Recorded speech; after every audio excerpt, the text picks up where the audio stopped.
If this is your season for ordination, walking in your God-given gifts, putting a title above your name as minister, child of God, prophet, leader, disciple, evangelist, this message is for you.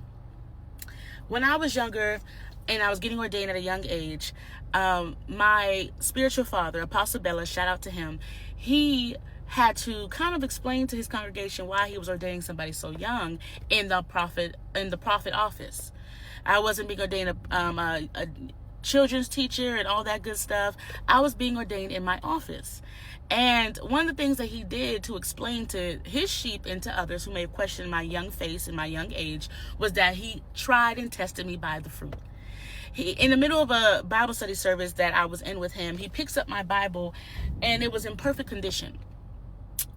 But he was trying to say, see, this Bible should be highlighted, filled with words, filled with highlights. It should be falling apart.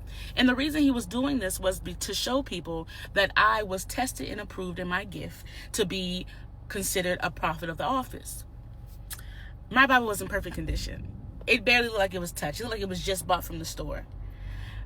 That stuck with me, not because his point was proven wrong. Of course, I am now ordained as a prophet, but what he was trying to share with the people was a knowledge or revelation of that time that showed that somebody was studious. What stuck to me is how many of us try to follow traditions of the world to make us look like we're supposed to be what God already called us to be. I love my leader. He's so revelational. He's so charismatic and gifted. And he has a heart for the people. So nothing he did is wrong. I don't question what he was doing.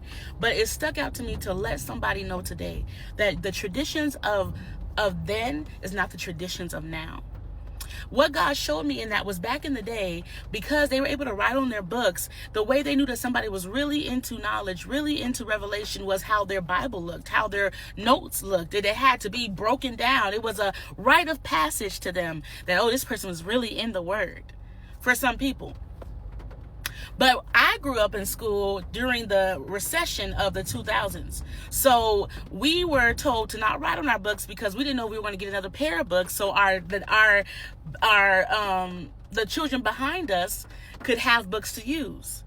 There was scarcity concerning in the education system, and there was a lack of funding. So we weren't taught to write in our books the way that generation was.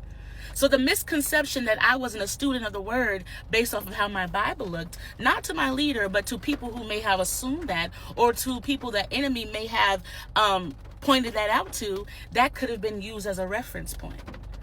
All of this is to say that what you're doing in your now is for your now. This generation, God told me to tell the men and women of God who are coming up in this generation that you are not to be like them. I created you for the people of now. I created you for the 2010s, the 2020s, the 2040s and up. You are not to mimic and follow and obey traditions of man if I didn't tell you to do so. This is what God put in my heart to share with you. And I pray that God helps you see that you are made for the now. And you do not get scared, you do not get intimidated, and you do not try to follow man to try to justify yourself. You are called by God first. Y'all have a blessed day.